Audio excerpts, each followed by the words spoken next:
아브라함이 앞에 12장의 내용 후반절을 보면 기근을 피해서 애굽에 갔다가 다시 이제 올라오는 장면을 또 이야기하게 됩니다.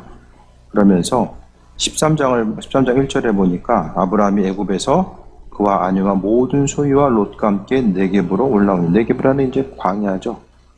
이집트, 애굽은 이제 우리가 아는 것처럼 이스라엘의 남서쪽에 존재하고 있고, 또 이제 광야를 지나서 다시 이제 가나안 땅으로 귀환하는 모습을 보이게 됩니다. 그랬을 때에 아브라함과 롯, 아브라함이 하나님의 약속의 말씀을 믿고 움직이죠. 그 아브라함의 그 출발점을 이야기하면서 아브라함의 믿음의 순종을 이야기합니다. 아브라함의 상태 자체가 그 우르에서 떠나가고자 했을 때에 상태를 보게 되면은 그냥 믿음으로 순종하는 모습을 보게 돼요. 다른 어떤 것이 아니라 그냥 하나님 말씀을 듣고 믿음으로 순종하고 반응하는 이런 과정들 자체가 성경을 통해서 비춰지게 됩니다. 그러면서 아브라함이 움직일 때에 롯이 같이 움직여요. 그 조카를 데리고 이제 같이 움직이는 모습을 보게 되는데, 아브라함이 활동하는 과정 가운데서 롯도 옆에서 이제 그 함께 활동하고 움직이는 모습 자체를 이야기합니다. 그러면서 5절에 보니까 아브라함의 일행 롯도 양과 소와 장막이 있으므로, 하나님의 은혜, 그러니까 우리도 중요한 것은 은혜 있는 사람, 하나님의 복 있는 사람 옆에 있어야 돼요. 근데 옆 사람을 통해 보게 되면은 하나님의 은혜와 인도하시 함께 하는 사람이면은 그 빛이 비치면은 같이 비춰질 수 있거든요. 그렇죠? 그러니까 내 주변에 있는 사람들 만나고 또 같이 생각을 나누고 교제하는 사람들이 하나님의 은혜와 그분의 비치심을 받는 온전한 삶의 모습이면 그 옆에 있는 사람도 함께 그 복을 누리게 되는 거야. 그러니까 롯도 마찬가지입니다. 아브라함이 하나님 말씀대로 움직이고 살아가는 이 과정을 통해서 때로는 그가 인간적인 생각으로서 거짓말하는 모습도 있었지만 그래도 순간순간 이동하면서 하나님은 아브라함에게 어떤 그 삶에 필요한 것들을 채워주시고 또 언약의 백성, 축복의 백성으로서의 삶을 살아갈 수 있도록 만들어 주셨음을 보게 됩니다. 그랬을 때 롯도 옆에 있다가 함께, 그러니까 롯이 옆에서 이제 보면서 하나님의 이끄심과 인도하심을 바라보잖아요. 그러면서 아마 믿음도 좀 성장했을 것이고, 아마 그 하나님께서 허락하신 아브라함을 향한 은혜와 축복. 그러니까 아브라함이 혼자만 잘 먹고 잘 살았던 것이 아니라 조카도 나눠주고 함께 돌봐주며 또 어떻게 해야지만이 온전한 삶을 살아가야 되는지, 또 먹고 사는 문제도 어떻게 해결하고 나아가야 되는지 그 부분을 다 옆에서 보고, 무엇보다도 언약의 백성 아브라함의 옆에 존재함으로 인하여서 하나님의 이끄심과 인도하심을 바라봤던 이 모습들을 이야기합니다. 6절에 그 땅이 그들이 동거하기에 넉넉하지 못함으로 인한 그들의 소유가 많아서 동거할 수 없습니다. 없으면은 별로 고민할 것도 없는데 오히려 사람이 없으면은 그 사소한 거 가지고 고민해야 될 때가 많이 있잖아요. 많이 있으면 뭐 이거 살까 저거 살까 이제 고민해야 되는데, 뭐 있으면요 고민할 게 뭐 있습니까? 좋은 거 사면 되죠. 네. 뭐든지 뭐 이렇게 가격을 비교하면서 그 뭐가 의미가 있어요. 그냥 좋은 거 사면 돼요. 근데 없으면 또 고민해야 되죠. 그런데 성경을 보니까 소유가 많아서 또 고민거리가 이제 생겨지게 됩니다. 있으면 있어서 걱정, 없으면 없어서 걱정. 삶의 모습 자체가 항상 그렇습니다. 이거 하나 해결되면 또 이 문제 생기고, 이거 해결하면 또 다른 문제 생기는 이런 과정들이 계속해서 나타나게 됨을 보게 됩니다. 그러니까 사람이 고민거리가 있으면 어떤 그 환경 가운데 갇히는 것이 아니라 좀 마음과 생각을 넓게 가지고 그분의 도우심과 인도하심을 바라보면서 나아가야 됩니다. 어쨌든 소유가 많아서 함께 할 수 없는 것, 아이러니하지만은 많아가지고 함께 할 수가 없어요. 왜냐하면 이제 환경 자체가 양과 소라는 것은 먹을 게 풀이 있어야 되는데 이스라엘의 지형 자체가 풀이 이렇게 넉넉하게 많아가지고 그런 곳이 아니거든요. 그러니까 자연적으로 척박하다 보니까 이런 그 목축을 하기에 좀 어려움이 있었던 거예요. 그랬을 때에 7절에 보니까 그러므로 아브라함의 가축의 목자와 롯의 가축의 목자가 서로 다투고 또 가나안 사람과 브릿 사람도 그 땅에 거주했더라. 아브라함과 롯뿐만 아니라 가나안 사람과 브리스 사람, 많은 사람들이 한정된 땅에 있다 보니까 계속해서 다툼과 어려움이 나타나게 됩니다. 하나님 보시기에 가나안 땅이라는 것은 이스라엘 백성들 보기에만 좋은 것이 아니라 다른 사람들 보기에도 좋은 거야. 그러니까 내가 보기에도 좋은 거는 다른 사람 보기에도 이제 좋은 거죠. 그래서 계속 이제 분쟁과 다툼이 일어나다 보니까 아브라함이 이제 결단을 이제 내리게 됩니다. 아브라함이 롯에게 이야기합니다. 우리는 한 친족이라 나나 너나 내 목자나 내 목자나 서로 다투게 하지 말자라고 이야기합니다. 함께 있다가 이제는 우리가 헤어져야 될 시간. 다툼이 이제 계속해서 일어나다 보니까 때로는 이제 분쟁 가운데 계속 있다 보면은 조금 좀 흩어져서 시간을 갖는 것도 좀 중요한 것 같아요. 그래서 아브라함이 이제 이야기하죠. 내 앞에 온 땅이지 아니하냐. 나를 떠나가라. 내가 좌하면 나는 우하고 내가 우하면 나는 좌하리라 라고 이야기합니다. 성경 가운데서 이제 아브라함의 그 예를 통해 보게 되면 구절을 통해 보면 어떤 마음이 좀 드십니까? 아브라함이? 사실 이 당시에는 연장자가 우선이에요. 아브라함이 연장자이기 때문에 아브라함이 내가 여기 갈 테니까 넌 저쪽으로 가. 그러면 이제 가는 거예요. 그런데 아브라함은 얘기를 합니다. 너 가고 싶은 대로 가. 좌로 갈래? 우로 갈래? 이야기하게 됩니다. 왜 이렇게 이야기하죠? 조카를 뭐 이렇게 위해 주는 마음도 있었겠지만은 사실 아브라함에게 있어서는 오늘 전체적인 뉘앙스를 보게 되면 상관이 없어요. 좌로 가든 우로 가든 어디 있든지 간에 별로 상관이 없는 거예요.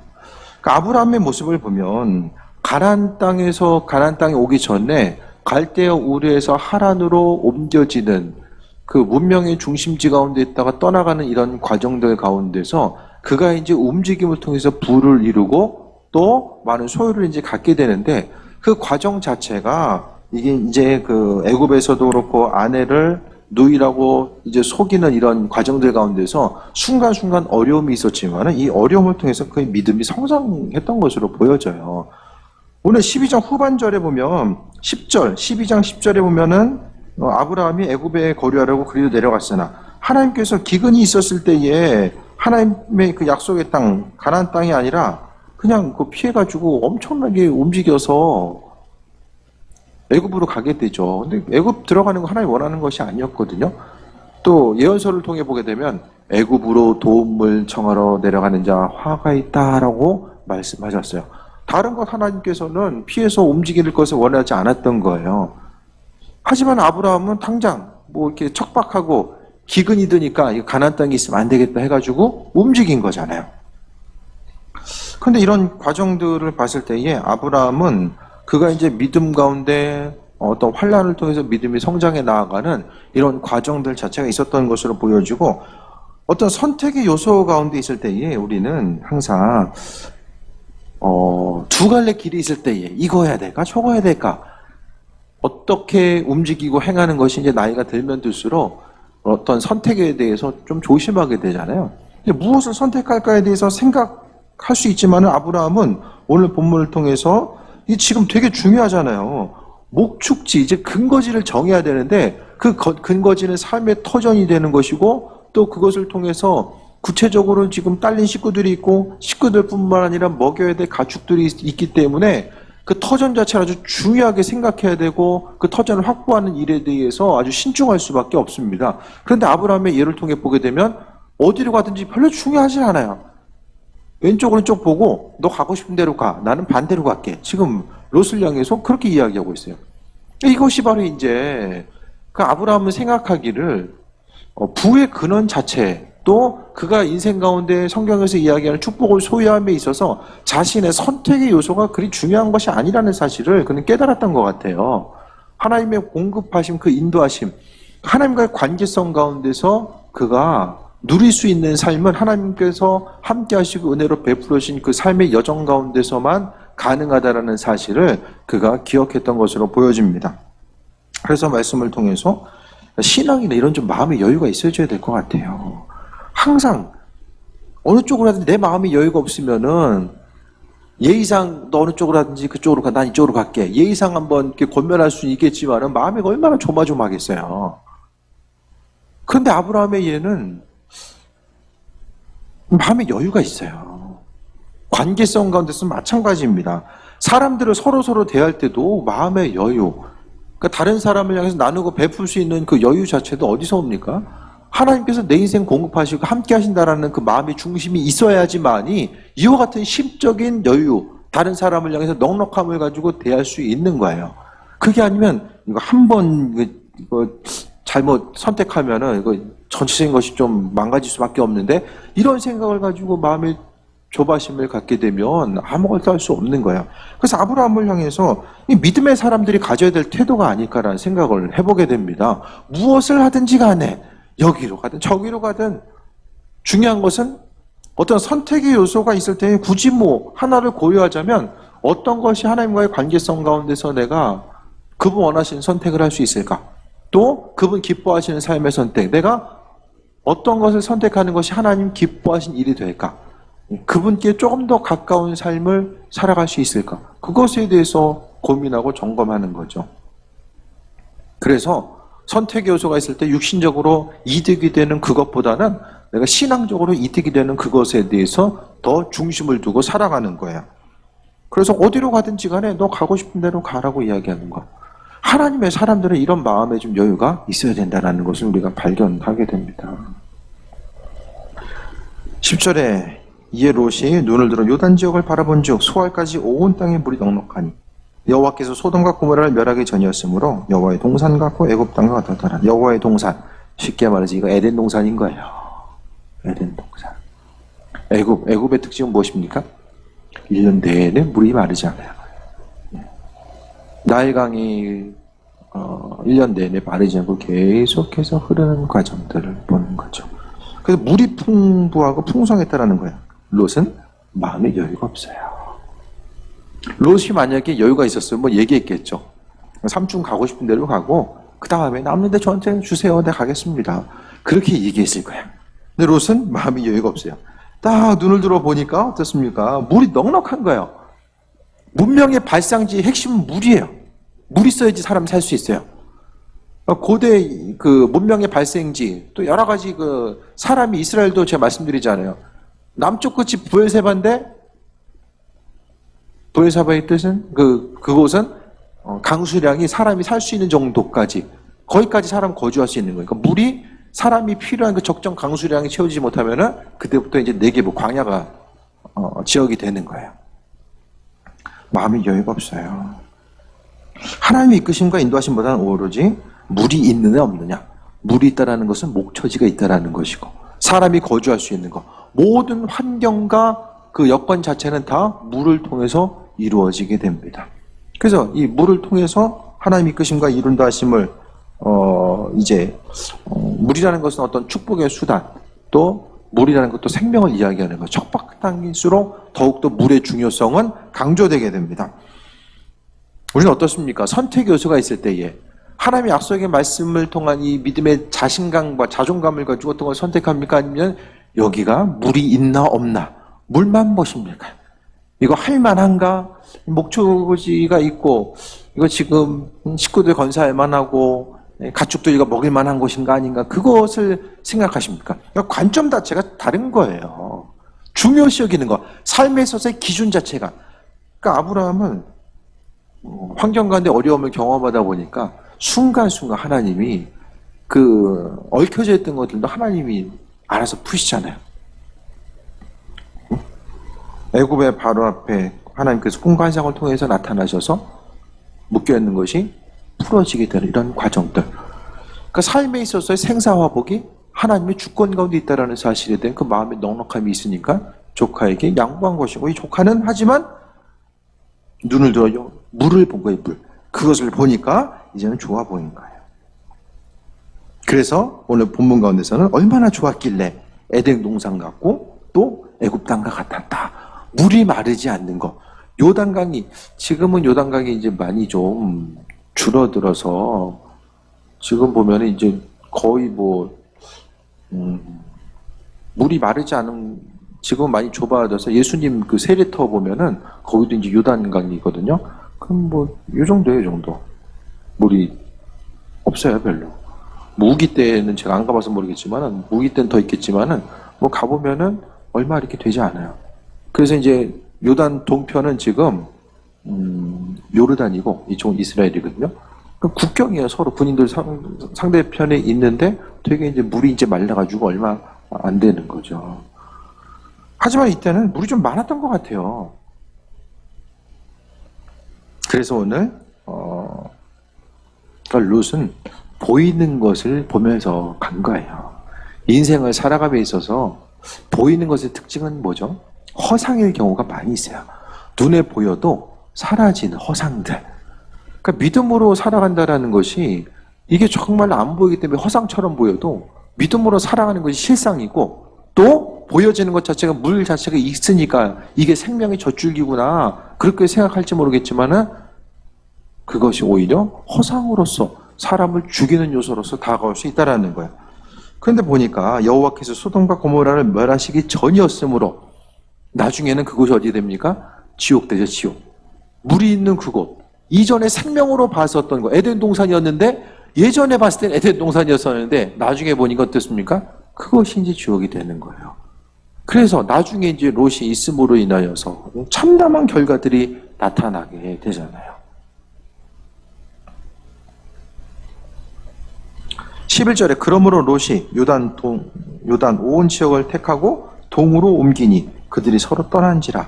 12절에 아브라함은 가나안 땅에 거주하였고 롯은 그 지역의 도시들을 머물며 그 장막을 옮겨 소돔까지 이르렀더라. 소돔 사람은 여호와 앞에 악하며 큰 죄인이었더라라고 이야기합니다. 그 동네에 어떤 사람들 사는지 가서 어떻게 믿음을 지키고 나아갈 수 있는지 그거에 대해서는 별로 관심이 없었던 것 같아요.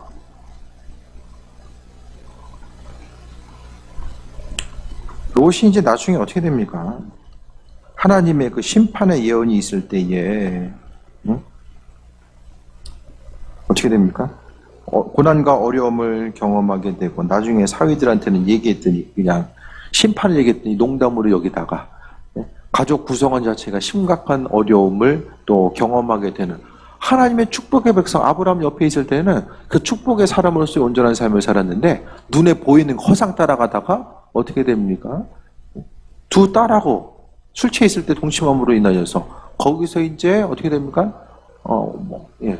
암몬과 모압 족속, 이 이제 이방 족속들이 거기서 이제 태어나게 되고 아내는 소금 기둥되고 여러 가지 환난과 어려움을 경험할 수밖에 없었다라는 거예요.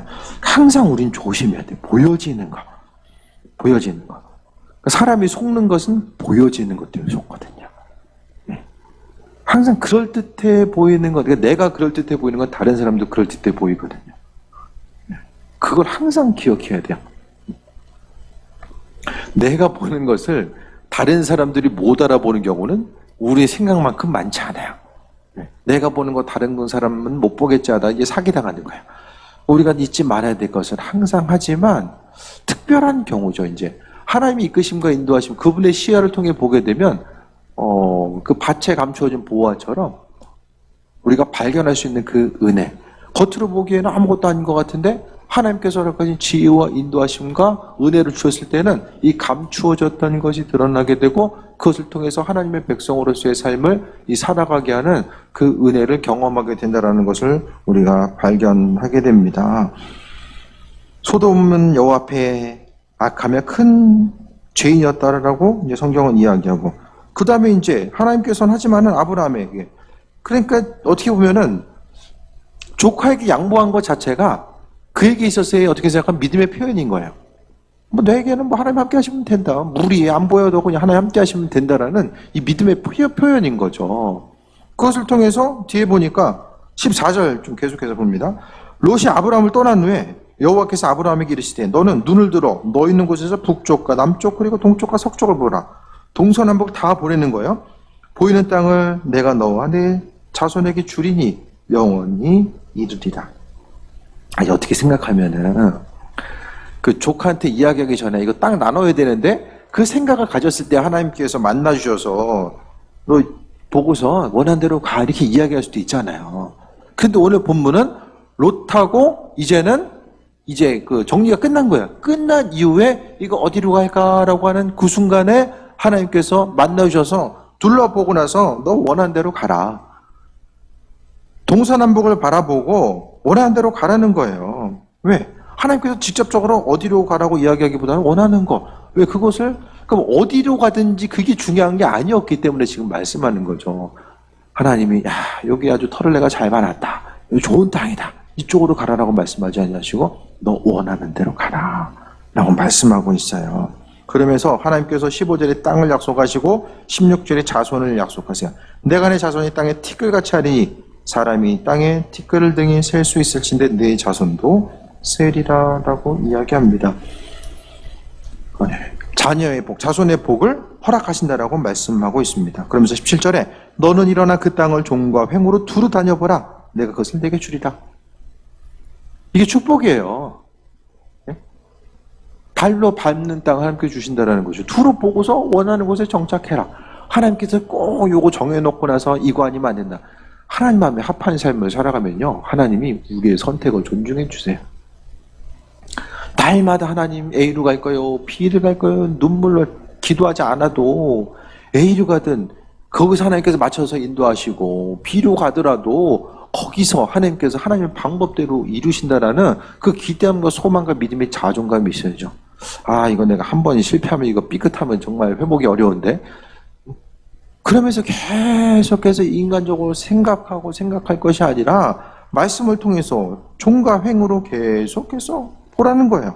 그리고 이후에 하나님께서 우리에게 주시겠다라고 분명하게 말씀하고 있습니다. 18절에 이에 아브라함이 장막을 옮겨 헤브론에 있는 마므레 상수리 수풀에 이르러 거주하며 거기서 여호와를 위해서 제단을 쌓았더라라고 이야기합니다.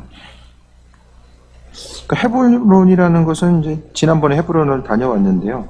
거기 보게 되면 이제 조상들의 이제 여기서 이제 무덤이 있어요. 아브라함의 이제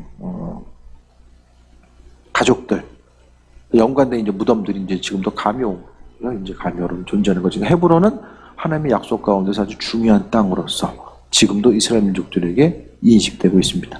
근데 여기가 이제 이방인 지역이야. 이방인 지역은 지금 보면은 GPS로 잘 표시가 안 돼요. 그 내비게이션 딱 찍고 가잖아요. 근데 여리고도 그렇고 여기도 그렇고 일부 지역은 구글에서 안내를 안 해줘요. 조금 이제 팔레스타인 사람들이 이제 있고 이런 분쟁 지역이다 보니까 안내를 잘 못해요. 그래서 가면은 이제 그냥 찾아 들어가는 것이 좀 쉽지 않은 환경도 있는 거죠.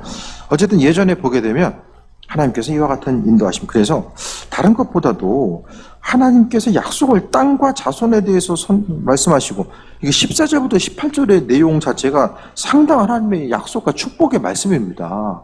우리는 단순히 그냥 뭐 롯이 선택하고 나서 물 있는 곳 선택하고 나머지 것들은 그냥 뭐 아브라함이 떠났나 보다. 떠나고 하나님께서 약속하셨나 보다. 그게 아니라 저는 여기 있는 말씀 자체 9절 말씀을 다시 한번 보면 내가 좌하면 나는 우하고 내가 우하면 나는 좌하리라. 뭐 때문에? 아브라함도 믿을 곳이 있는 거예요. 하나님께서 중심 되시기 때문에 이거 자체가 하나님께서는 주인 되시고 인도자 되시고 창조주 되십니다라고 입술을 고백하지 않아도 우리가 생각하는 것이 입술의 고백으로 표출되었을 때에 우리가 삶을 통해서 말하고 행동하는 그것이 그리스도 예수 주님과의 관계성, 하나님을 향한 믿음이 있으면 그와 같은 믿음은 삶을 통해서 표출될 수밖에 없거든요. 말과 행동을 통해서 드러날 수밖에 없어요. 마음에 그리스도 예수 그분을 통한 마음의 여유라고 또 할 수 있죠. 믿는 곳이 있으니까 여유가 있을 수밖에 없는 거예요. 그 마음의 넉넉함이 바로 입술의 믿음의 표현으로서 나온 거예요. 하나님은 아브라함의 그 생각과 행동 모든 것을 지켜봐 주고 계셨고 양보했잖아요. 아브라함 입장에서 양보한 거예요. 끝에 결말이 요셉에서 좋지 않았지만 어쨌든 선택권을 준 거예요. 그와 같은 것을 하나님 그 믿음의 고백으로 여기셨다라는 거예요. 하나님의 축복은 그냥 주어지지 않아요. 믿음의 시험의 단계를 통과하는 이들에게 하나님께서 허락하시고 인도하시고 그러니까 고난을 통해서 하나님의 축복은 반드시 주어지게 됩니다. 그냥 가만히 있다가 하나님이 은혜와 축복을 준 것이 아니라 그 아브라함의 예를 보게 되면 나중에 보면 그가 하나님부터 결정적으로 인정받게 되는 그 계기 자체가 이삭을 바치라고 했었던 그 하나님의 말씀, 순종함을 통해서 그가 완전히 믿음의 조상으로서 입지를 굳히게 되잖아요. 그러니까 마찬가지입니다. 마음에 좀 넉넉함과 여유가 좀 있으시길 바랍니다. 날마다 힘들 때는 있지만은 그래도 좀 감사하면서 살아가는 거. 주어진 것에 좀 감사하는 거예요. 하나님 우리가 어떤 삶을 살아가는 것을 좋아하실까? 감사하는 삶, 그 감사의 입술을 가지고 살아가는 사람 기뻐하시지 않을까요? 다른 것보다도. 그 감사라는 것이 어떻게 출발됩니까? 내 삶이 하나님께서 주인 되셔서 나로 하여금 지금까지 이끄셨다라는 그 입술의 고백 자체가 감사한 거예요. 그래서 힘들고 고난 가운데 있어도 그분이 행하신다라는 거, 어떤 환경 가운데 문제 어려움이 있어도 마음에 조마조마하지 마시고 그냥 그분이 주인 되셔서 이끄시고 인도하신다라는 거. 위기와 환난 가운데서 하나님은 그분의 일을 아주 성실하게 행하고 있다는 사실에 대해서 기억하고 나아가고, 믿음의 고백 이후에 하나님께서는 땅을 돌아가시고 자손을 허락하신 은혜를 말씀하시고, 그러니까 중간중간 아브라함이 힘들어할 때마다 하나님 약속해 주셨어요. 고난 가운데 때로는 약속 믿고 가다가도 이게 언제 끝나지? 절망될 때가 있잖아요. 그때마다 주님께서는 아브라함을 계속해서 만나주시고 세임하라고 하시고 은혜 더해 주셨습니다. 고난의 때는 주님 만날 때예요. 우리 찬송가 그 복음성 갈 때로 고개 들어 우리가 찬양하잖아요. 고개 들어 주를 맞이. 이스라엘 민족들이 정말로 한 마음과 한 뜻이 되어서 하나님을 바라보고 움직였던 데는 광야 생활이죠.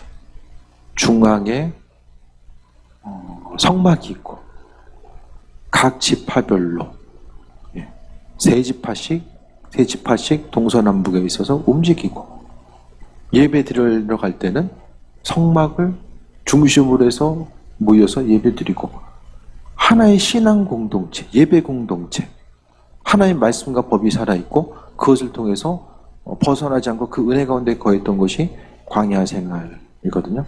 이 광야를 통해서 그들은 한 마음과 한 뜻이 되고, 그 예배의 순간 이스라엘 민족들 가운데서 가장 하나님 모시기 합한 예배 공동체로서 하나가 되어서 예배 드렸던 때가 언제일까? 광야로 보는 거예요.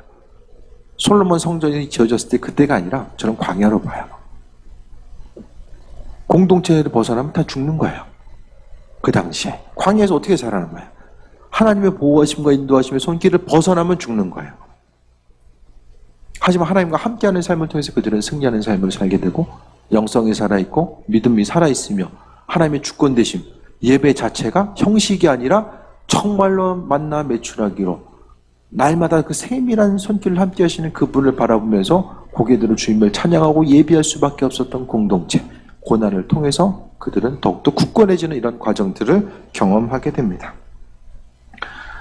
하나님께서 주인 되심을 믿고 소망한다면 고난까지라도 믿음으로 감당하고, 하나님께서는 고난이 고난으로 끝나는 것을 절대로 원하지 않는다는 것, 그것에 대해 생각하시고 그 고난을 통해서 행하실 일들, 아브라함에게 지금 다툼과 분쟁의 요소가 있었지만 하지만 하나님께서 행하시고 인도하신다는 그 사실, 믿음의 고백, 그것 때문에 마음의 넉넉함을 가지고 주변 사람들을 배려할 수 있었고, 그는 하나님께서 약속의 말씀, 또 어디로 가든지 가고 싶은 대로 가, 그건 내가 줄게, 이 약속의 말씀을 하나님부터 받을 수 있었던 거죠.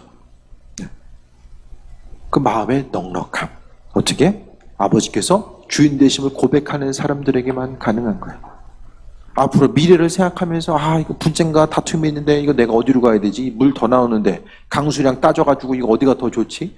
풀의 질은 어디가 더 좋을까? 안전함으로 더 보호받을 수 있는 곳은 어딜까? 계속해서 연구하면서 그런 게 아니었다라는 거예요. 오직 하나님의 이끄심과 인도하심을 통해서 그가 움직이고 생각하고 바라보는 존귀한 삶을 살아갔다는 것을 보게 됩니다. 그래서 아브라함이 행했던 것은, 다른 곳에 가서도 그가 제일 먼저 했던 것은 여호와를 위해서 제단을 쌓았다라는 것. 제단을 쌓아갔다는 것은 하나님과의 관계성을 먼저 기억하고 움직였다는 사실 자체를 이야기합니다. 그래서 항상 믿음의 족장들, 아브라함과 이삭과 야곱 그들의 삶을 통해 보게 되면 항상 제단을 쌓았다는 내용들이 많이 나와요. 제단이라는 것은 앞서 이야기했던 것처럼 관계성입니다.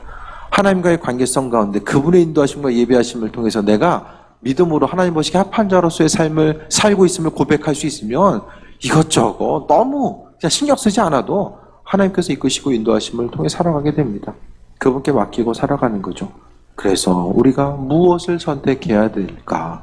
우리의 선택 기준은 아버지 마음에 합한 것이냐 아니냐. 그것 한 가지 기준으로 두고 보면 아버지께서 나머지 것들은 이루시고 인도해 주십니다.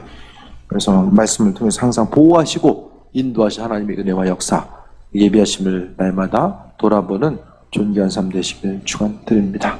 기도하겠습니다. 아버지 이끄심에 감사드립니다. 우리에게 날마다 마음에 넉넉함을 하시고 은혜 더하여 주셔서 항상 의의 길로 복된 길로 살아가게 하시고 오직 그리스도 예수로 승리하는 존귀한 삶으로 주관하여 주옵소서.